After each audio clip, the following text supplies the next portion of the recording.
नमस्कार, आप देख रहे हैं आर्या न्यूज। मैं हूं आपके साथ पल्लवी सिंह। रुक करेंगे इस वक्त की कुछ बड़ी खबरों की ओर। बता दें, केंद्रीय कैबिनेट विस्तार से जुड़ी एक बड़ी खबर सामने आ रही है, जिसकी जानकारी के मुताबिक अब मोदी सरकार के कैबिनेट विस्तार को एक दिन के लिए टाला जा सकता है।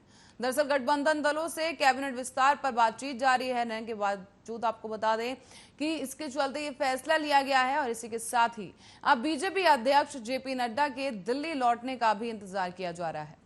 बताते चलें कि जेपी नड्डा आज देर शाम हिमाचल प्रदेश के दौरे से दिल्ली वापस लौटेंगे और उनके वापस लौटने के बाद जेपी नड्डा के दफ्तर से ही उन तमाम नेताओं को फोन भी किया जाएगा जिन्हें मंत्री बनना है।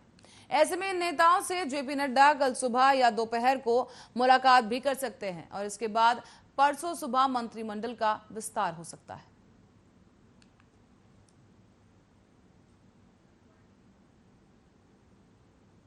और इसी बीच रक्षा मंत्री राजनाथ सिंह और केंद्रीय मंत्री अनुराग ठाकुर ने श्यामा प्रसाद मुखर्जी की जयंती पर हिमाचल प्रदेश के लिए कोरोना राहत सामग्री को हरी झंडी दिखाकर रवाना किया है।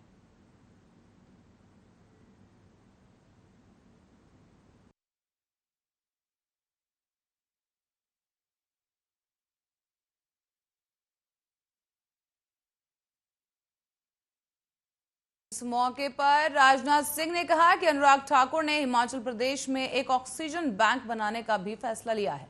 इस राजनीतिक कार्यकर्ता होते हुए उन्होंने जिस तरह से अपने सामाजिक दायित्व का निर्वाह किया है, उसकी जितनी भी सराहना की जाए वो कम है।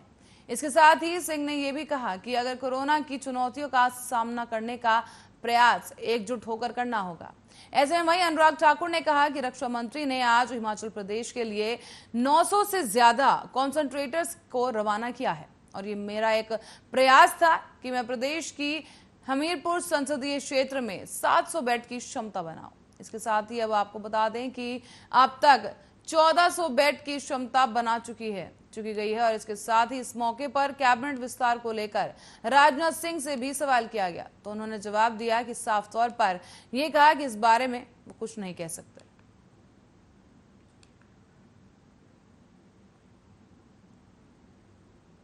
वहीं महाराष्ट्र में बीजेपी के विधायक अब निलंबन के खिलाफ अदालत जाने की तैयारी कर रहे हैं।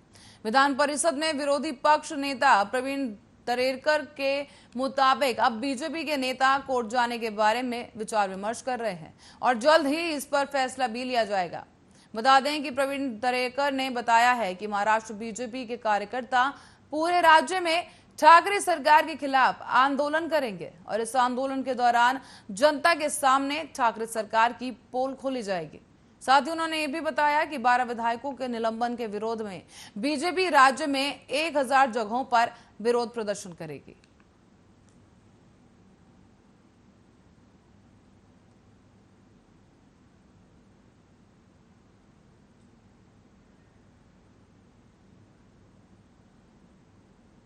वहीं 14वें दलाई लामा तेंजिन ग्यात्सो का जन्म 6 जुलाई 1935 को उत्तर पूर्वी तिब्बत के ताक्स्तेर क्षेत्र में हुआ था और आज उनका 86वां जन्मदिन मनाया जा रहा है। बता दें कि दलाई लामा 6 दशक से भारत में रहे हैं और खुद ही भारत को खुद का पुत्र मानते हैं।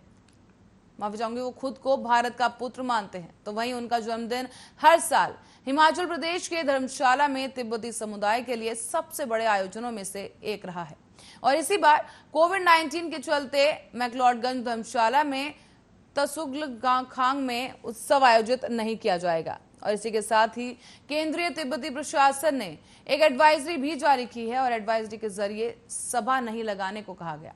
हिमाचल प्रदेश सरकार ने 50 लोगों तक के प्रतिबंध के साथ अब सामाजिक समारोह के लिए दिशा निर्देश और एसओपी जारी कर दिए हैं। साथ ही जनता से भीड़ का हिस्सा नहीं बनने को भी कहा गया। दरअसल तिब्बतियों के लिए दलाई लामा चनरिजोंग की मानवीय अभिव्यक्ति है और हर साल इस दिन को भव्यता के साथ, उनकी महिमा और उत्सव के साथ, भावनाओं के साथ मनाया जाता है। इस साल भी ये दिन उसी उत्साह के साथ मनाया जाएगा, लेकिन कोविड नियमों की अवहेलना नहीं की जाएगी। इस दौरान आपको बता दें, प्रधानमंत्री नरेंद्र मोदी ने भी दलाई लामा को जन्मदिन की शुभकामनाएं एक ट्वीट के माध्यम से दी हैं और उनके लंबे और स्वस्थ जीवन की कामना भी की।